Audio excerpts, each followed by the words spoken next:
लखनऊ में प्रदेश कार्य समिति भारतीय जनता पार्टी पिछड़ा वर्ग मोर्चा उत्तर प्रदेश द्वारा बैठक का आयोजन हुआ, जिसमें उत्तर प्रदेश मुख्यमंत्री योगी आदित्यनाथ भी उपस्थित रहे। साथ ही कई जिले से ओबीसी मोर्चे के पदाधिकारी भी उपस्थित रहे। कई मुद्दों पर चर्चा भी की गई। लोकसभा चुनाव में कम सीटों पर भी चर्चा हुई। आए लखनऊ से देखते हैं हमारे संवाददाता की खास रिपोर्ट। ये ओबीसी मोर्चे की प्रदेश कार्य समिति है और इसमें लगभग 500 के आसपास की संख्या प्रतिनिधियों की है।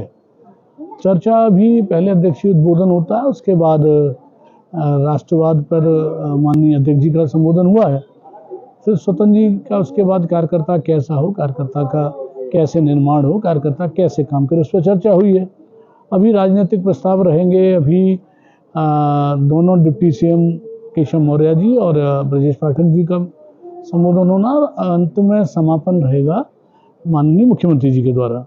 तो मुख्यमंत्री जी का समापन होगा। सभी नेता तो आगामी क्या काम करने हैं, क्या कार्य योजना है, और पिछली कार्य समिति होती है उसका अनुमोदन होता है, तो सारे कार्यक्रम और सारी चर्चा यहाँ होगी।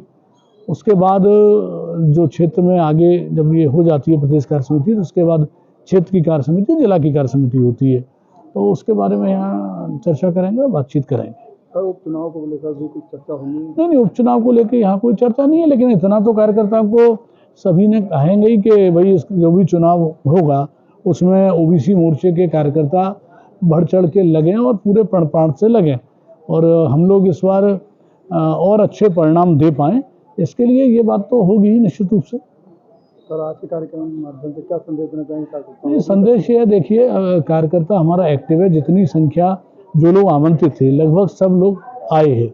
ये कार्यकर्ता भारतीय जनता पार्टी का साल के 365 दिन और 24/7 काम करता है। उसका ये परिणाम है कि 1 या 2 दिन की सूचना में सभी लोग यहाँ हैं, और कार्यकर्ता अच्छा और करे। हम लोग सत्ता को समाज सेवा का साध्य मानते हैं, तो कार्यकर्ता जहाँ सत्ता में है तो समाज की हम लोग सेवा करें अच्छे, और कार्यकर्ताओं को और निर्माण करें।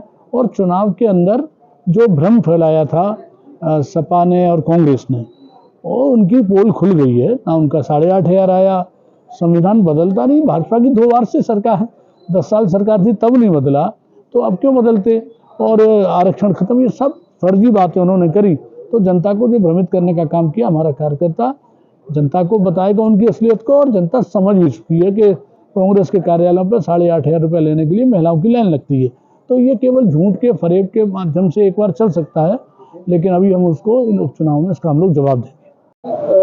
ओबीसी मोर्चे की बैठक हो रही है, किन मुद्दों पर चर्चा हो रही है? देखिए, ये हमारी कंटिन्यू चलती रहती है प्रदेश कार्य समिति की बैठक पिछड़ा मोर्चे की।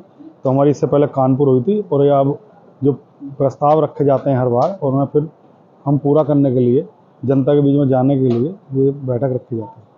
आज कार्यक्रम में मुख्य रूप से कौन कौन उपस्थित है? अभी हमारे भारतीय जनता पार्टी के प्रदेश के यशस्वी अध्यक्ष चौधरी भूपेंद्र सिंह जी, और पूर्व प्रदेश अध्यक्ष और कैबिनेट मंत्री श्री स्वतंत्र देव जी अभी संबोधित करा है।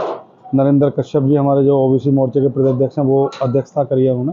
और इसके बाद दोनों डिप्टी सीएम आदरणीय केशव प्रसाद मौर्य जी और आदरणीय ब्रजेश पाठक जी, और प्रदेश के यशस्वी मुख्यमंत्री आदित्य योगी आदित्यनाथ जी, वो भी हमारे बीच में हैं। सर, उपचुनाव को लेकर भी कुछ चर्चा हो रही है? अब बहुत सारी चीज़ें हैं, अंदर हुई हैं।